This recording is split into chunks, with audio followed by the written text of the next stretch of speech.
So this is an interview with a difference. On the basis that a picture's worth 1,000 words, what I did was ask Bill and Melinda to dig out from their archive some images that would help explain some of what they've done and do a few things that way. So we're going to start here. Melinda, when and where was this, and who is that handsome man next to you? With those big glasses, huh? This is in Africa, our very first trip, the first time either of us had ever been to Africa in the fall of 1993. We were already engaged to be married. We married a few months later. And this is the trip where we really went to see the animals and to see the savannah. It was incredible. Bill had never taken that much time off from work. But what really touched us actually were the people. And the extreme poverty. We started asking ourselves questions. Does it have to be like this? And at the end of the trip, we went out to Zanzibar and took some time to walk on the beach, which is something we'd done a lot while we were dating. And we'd already been talking about during that time that the wealth that had come from Microsoft would be given back to society. But it was really on that beach walk that we started to talk about, well, what might we do and how might we go about it? So given that this vacation led to the creation of the world's biggest private foundation. It's pretty expensive as vacations go. I guess so. We enjoyed it. Which of you was the key instigator here, or was it symmetrical? Well, I think we were excited that there'd be a phase of our life where we'd get to work together and figure out how to give this money back. At this stage, we were talking about the poorest and what could you have a big impact on them? Were there things that weren't being done? There was a lot we didn't know. Our naivete is pretty incredible when we look back on it. But we had a certain enthusiasm that would be the phase, the post-Microsoft phase would be our philanthropic partnership. Yeah, which Bill always thought was going to come after he was 60. So he hasn't quite hit 60 yet. So some things change along the way.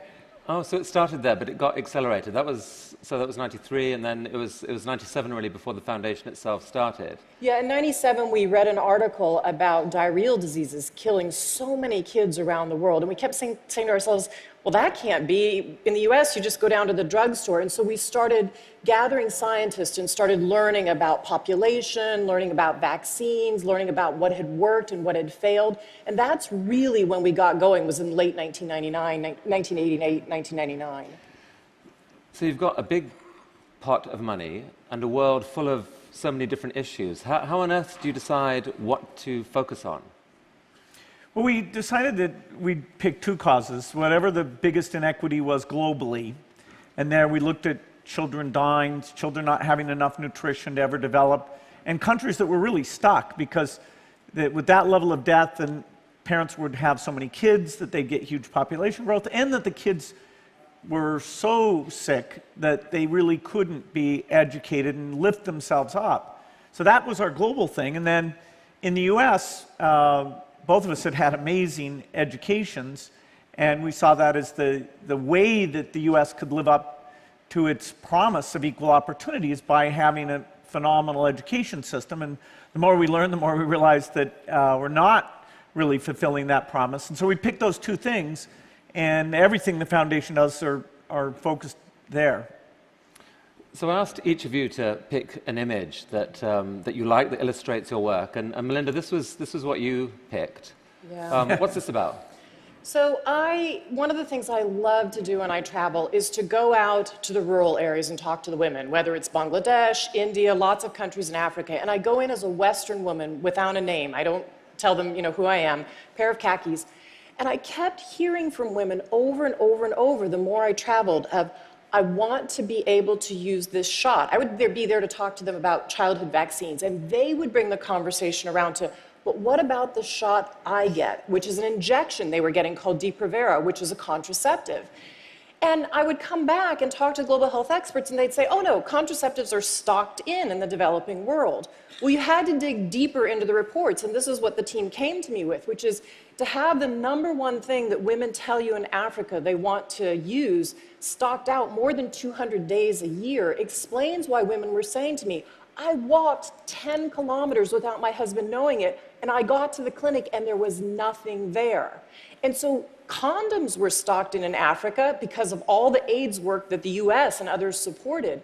But women will tell you over and over again, I can't negotiate a condom with my husband. I'm either suggesting he has AIDS or I have AIDS. And I need that tool because then I can space the births of my children and I can feed them and have a chance of educating them. Melinda, you're Roman Catholic, and you've often been embroiled in controversy over this issue and on the abortion question, on both sides, really. How do you navigate that? Yeah, so I think that's a really important point, which is we had backed away from contraceptives as a global community. We knew that 210 million women were saying they wanted access to contraceptives, even the contraceptives we have here in the United States. And we weren't providing them because of the political controversy in our country. And to me, that was just a crime. And I kept looking around trying to find the person that would get this back on the global stage. And I finally realized I just had to do it. And even though I'm Catholic, I believe in contraceptives, just like most of the Catholic women in the United States who report using contraceptives. And I shouldn't let that controversy be the thing that holds us back. We used to have consensus in the United States around contraceptives. And so we got back to that global consensus and actually raised $2.6 billion around exactly this issue for women.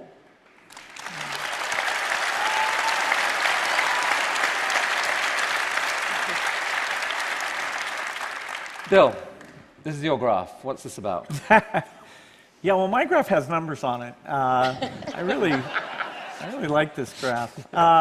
This is the number of children who die before the age of 5 every year. And what you find is, really a phenomenal success story, which is not widely known, that we are making incredible progress. We go from 20 million not long after I was born to now we're down to about 6 million. So this is a story largely of vaccines. Smallpox was killing a couple million kids a year. That was eradicated, so that got down to 0. Measles was killing a couple million a year. That's down to a few 100,000. Anyway, this is a chart where you want to, get that number to continue, and it's going to be possible using science of new vaccines, getting the vaccines out to kids. We can actually accelerate the progress. The last decade, that number has dropped faster than ever in history, and so I just love the fact that you can say, okay, if we can invent new vaccines, we can get them out there, use the very latest understanding of these things, and get the delivery right, that we can perform a miracle. I mean, you do the math on this, and it works out, I think, at literally thousands of kids' lives saved every day compared to the prior year. It's not reported. An airliner with 200 plus deaths is a far, far bigger story than that. Does that drive you crazy? Yeah, because it's a silent thing going on. It's one kid at a time.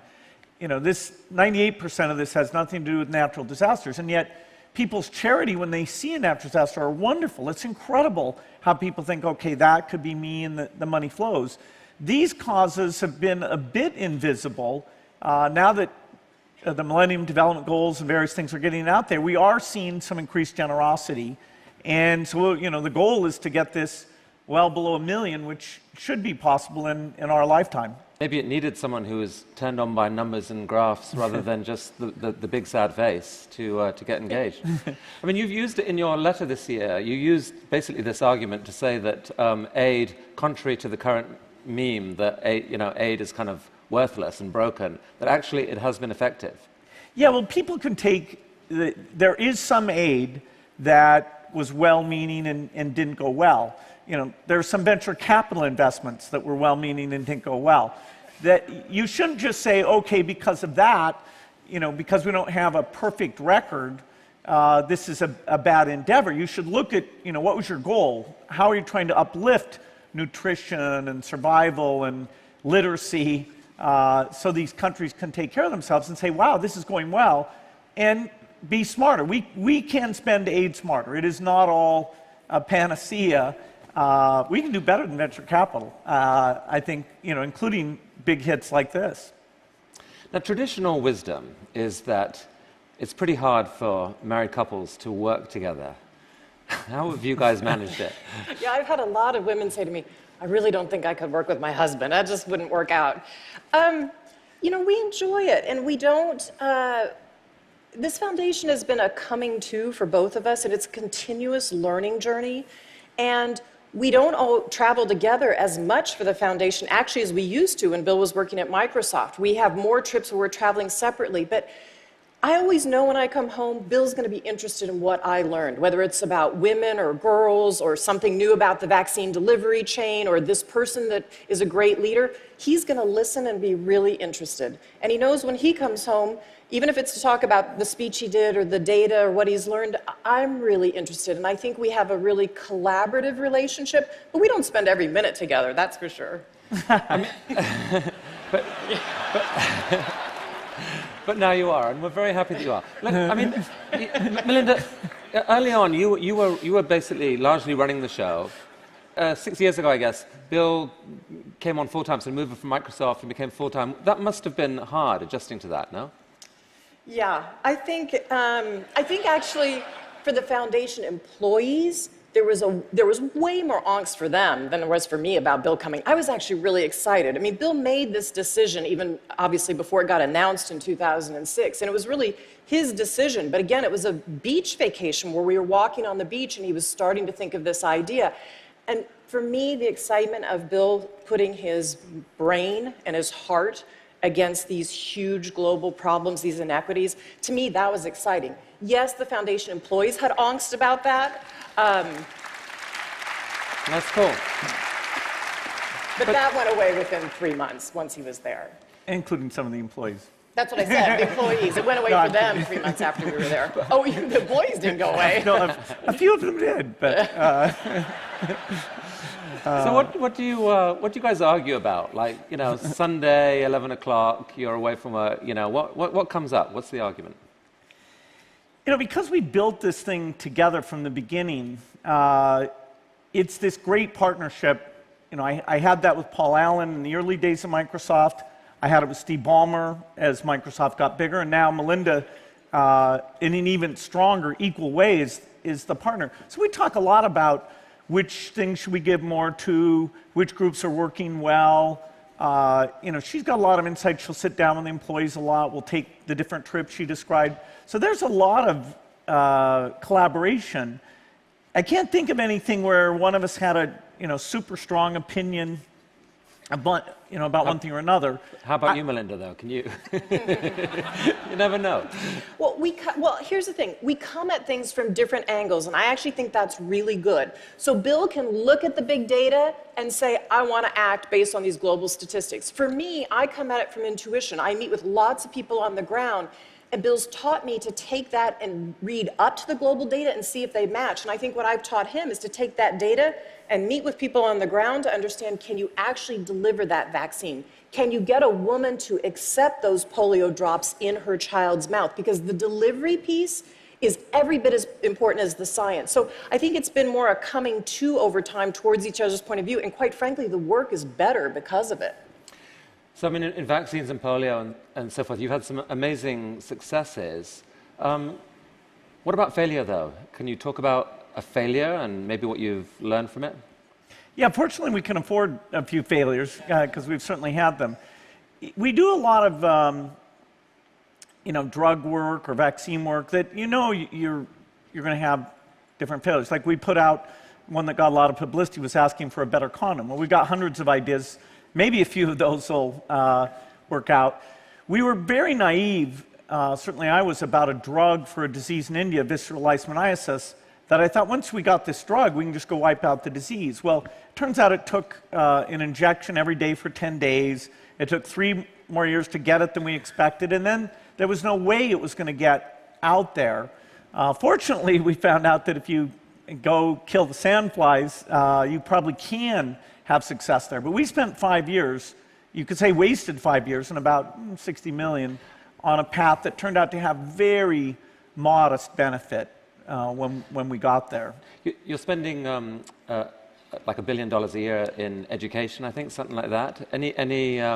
Is anything, I mean, the story of what's gone right there is quite a long and complex one. Are there any failures that you can talk about?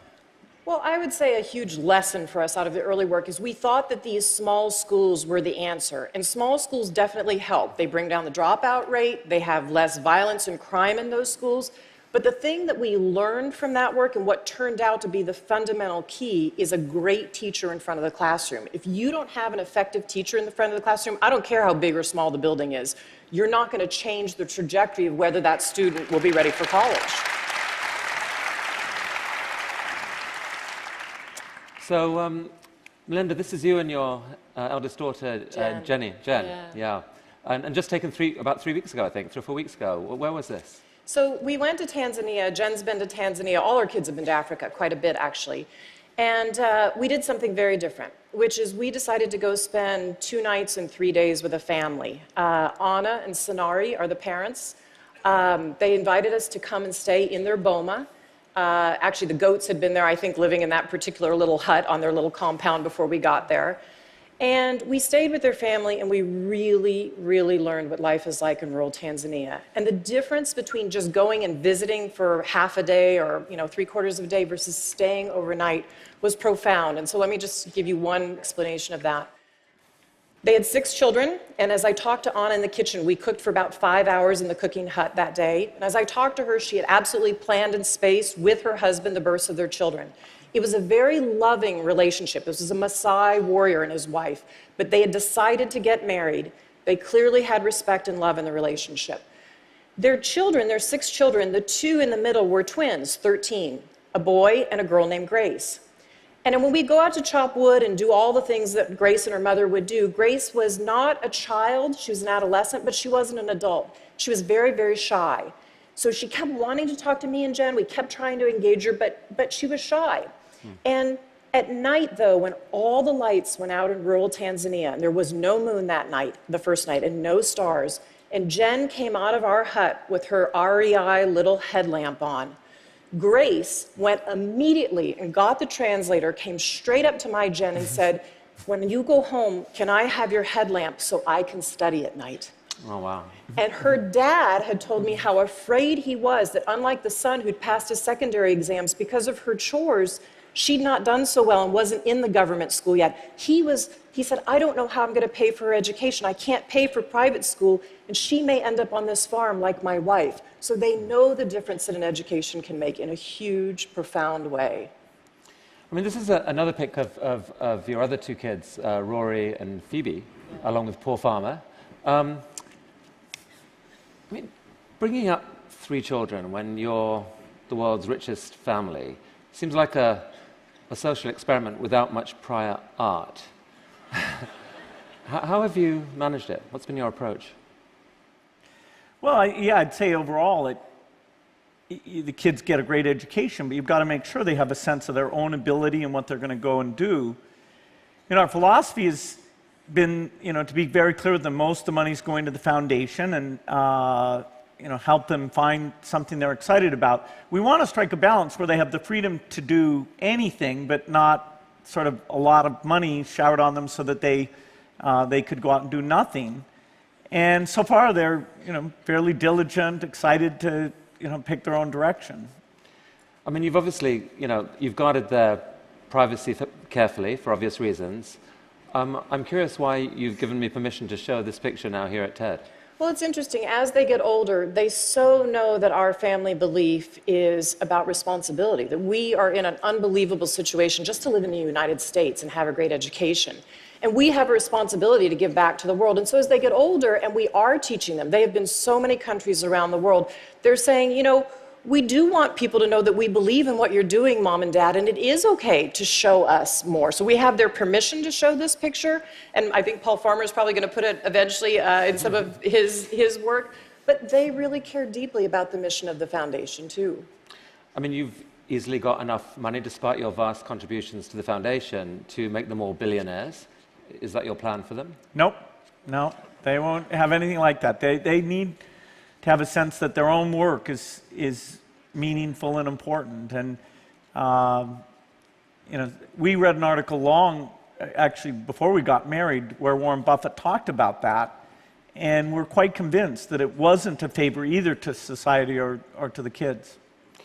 Well, speaking of Warren Buffett, something really amazing happened in 2006 when somehow your only real rival for richest person in America suddenly turned around and agreed to give 80% of his fortune to your foundation. How on earth did that happen? I guess there's a long version and a short version of that. We've got time for the short version. All right. Well, Warren was a close friend, and he was going to have his wife, Susie, give it all away. Tragically, she passed away before he did. And he's big on delegation, and he said, tweet that. You know, if he's got somebody who's doing something well and is willing to do it at no charge, maybe that's okay. But we were stunned. We had never Totally stunned. Expected it, and it has been unbelievable. It's allowed us to increase our ambition in what the foundation had to do quite dramatically. I mean, it's half the resources we have come from Warren's mind-blowing generosity.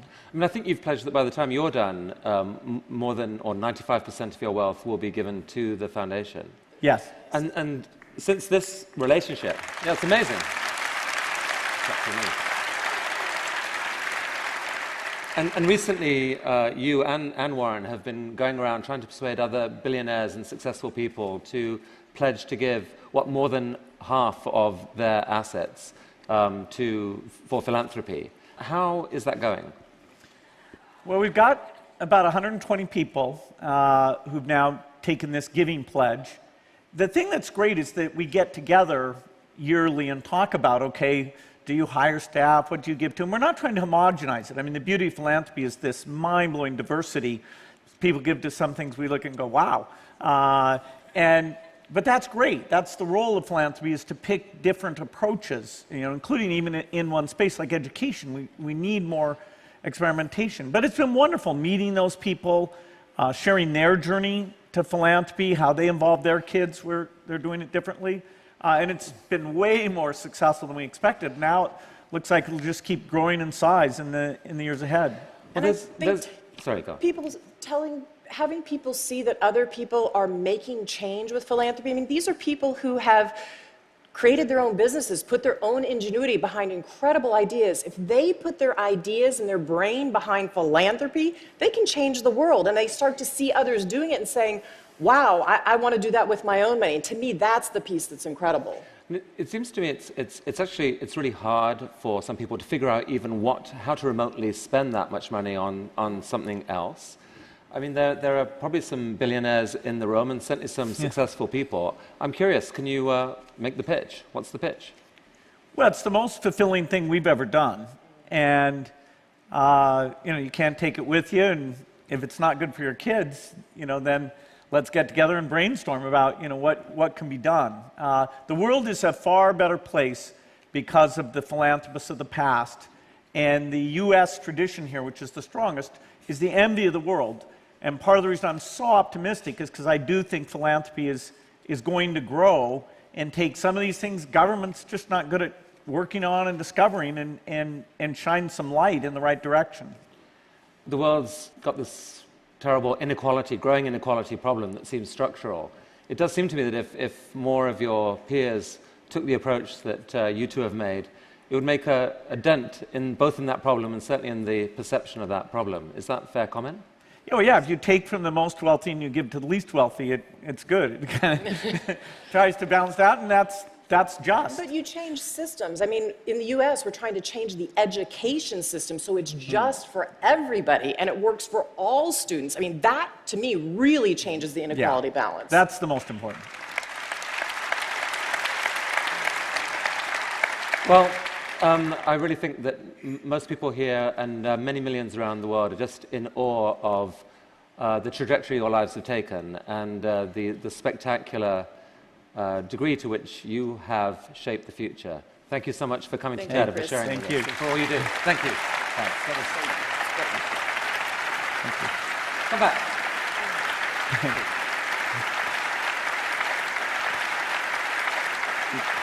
Thank you. Thank you very much. All right. Good job.